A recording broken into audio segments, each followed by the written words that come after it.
Hey, what's up, guys? Welcome to the channel. It's been 7 long months since we last saw Tony Ferguson fight. And since that fight ended at UFC 262 back in May of this year, people were already asking, it's probably one of the most asked questions I get, what's next for Tony Ferguson? Who is he fighting next? People love to see Tony Ferguson fight, and everyone is super interested about who he's fighting next. So I compiled a list of the most likely next opponents for Tony Ferguson. I believe all these are possible, but I truly believe number one on this list will happen. I believe we know who Tony Ferguson is fighting next. We'll get to that a little bit later in the video. But first off, I wanted to mention, Tony Ferguson's on a 3-fight losing streak.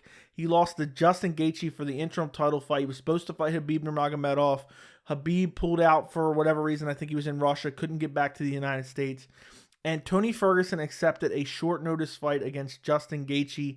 And I know people talk about, Justin Gaethje stepped in on short notice, but Tony Ferguson took that opponent change on short notice as well. And he doesn't get enough credit for that. I know he was training for a fight, but Khabib Nurmagomedov, Justin Gaethje, two entirely different styles.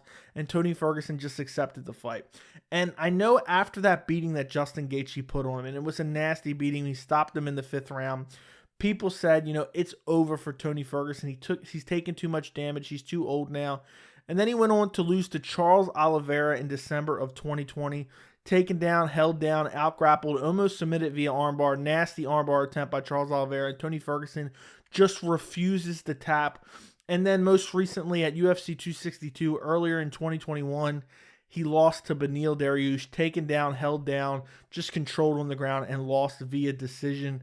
And before I get to my actual list of potential opponents, I want to talk about an opponent that's been speculated about by multiple people, and I am hoping and praying this fight does not happen, and that is Tony Ferguson versus Gregor Gillespie. There's been a lot of talk about this happening, and I just think, this fight is a stylistic nightmare for Tony Ferguson, and at this point, it would just be attempting to build Gregor Gillespie's name off of Tony Ferguson, and I believe it just doesn't need to happen.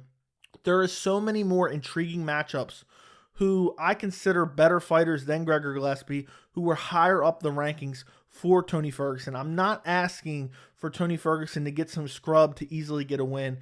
I just think there's more compelling, fan-friendly matchups in the UFC top 5, top 10 than Gregor Gillespie. I think Gregor Gillespie is currently ranked number 10. I think Tony Ferguson's currently ranked number 7.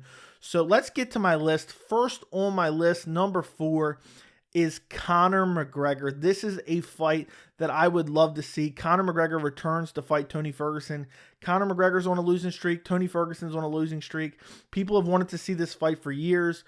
There was talk when Khabib Nurmagomedov originally pulled out of his fight in 2020 that Conor McGregor was going to step in, but he turned down that opportunity, so Justin Gaethje got the shot. So I think now is the best time to make this potential fight. I know Conor's probably not coming back till summer of 2022, but I would still love to see this fight. I mean, I would pay just to watch a press conference between Tony Ferguson and Conor McGregor, and I think the fight would be absolutely insane. Both guys are pressure fighters. Tony Ferguson has an unlimited gas tank. Conor McGregor has nasty power in that left hand, and I would love to see, can Conor stop Tony Ferguson early, or can Tony Ferguson drag Conor into those deeper rounds and eventually finish him? I just love that matchup, and I think it's super compelling. And I hope, and I think there's a chance the UFC may make that for Conor McGregor's return fight. And even if Tony takes a fight between now and then, win or lose, I think this fight is still on the table. So next up, number 3 is Tony Ferguson versus Nate Diaz. This is the fight that I've been campaigning for since Tony Ferguson lost to Beneil Dariush at UFC 262. It just makes so much sense. Both guys don't really want to cut weight. Both guys can fight at 170 instead of lightweight, but both guys, neither guy is really going to have a massive size advantage. And this fight would be insane. Tony Ferguson and Nate Diaz have very similar styles. I mean, their skill sets are almost a mirror of each other.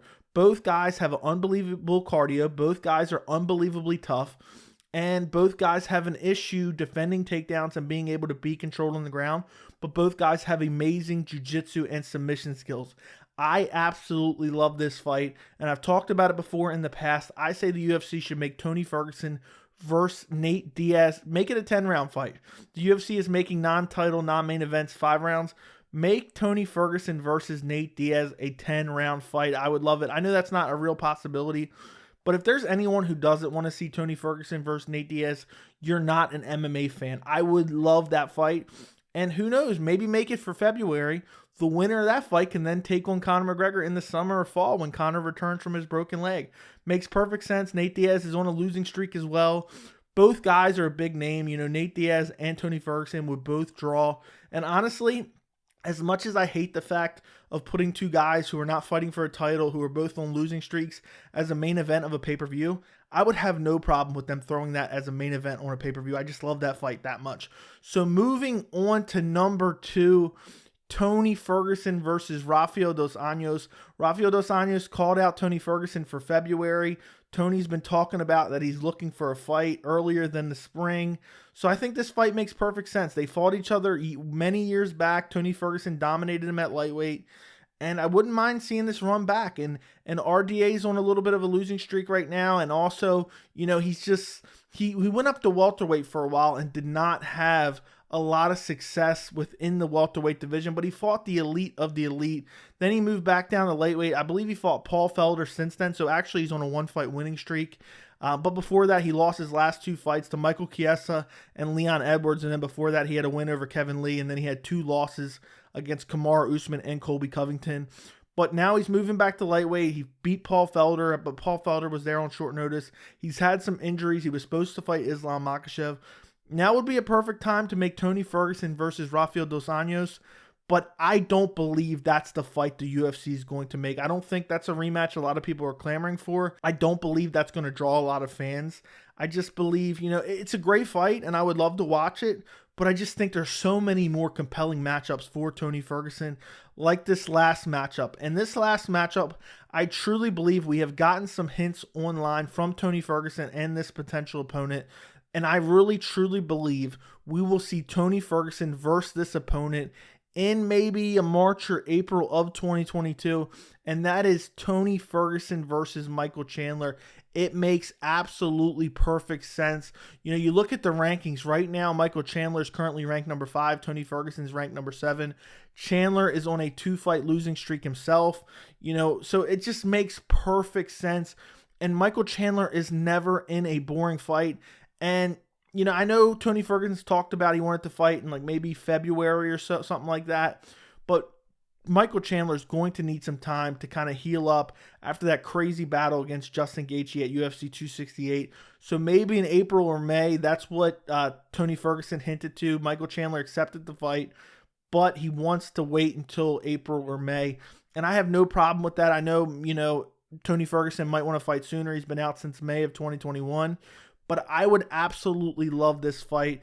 I know it's a little bit of that matchup of, you know, Chandler could probably take him down and control him with his wrestling. But I think this is a super exciting matchup. Michael Chandler loves to go out there and just throw bombs. And Tony Ferguson's going to try to put the pressure on Chandler, cut him up with elbows, bust him up, wear him out, and really try to finish him in them later rounds.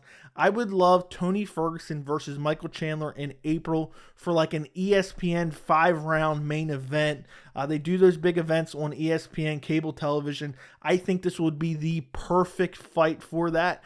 And I really think the UFC is going to make this fight. So guys, let me know what you think of these matchups in the comments. Don't forget to like the video, and thank you so much for watching.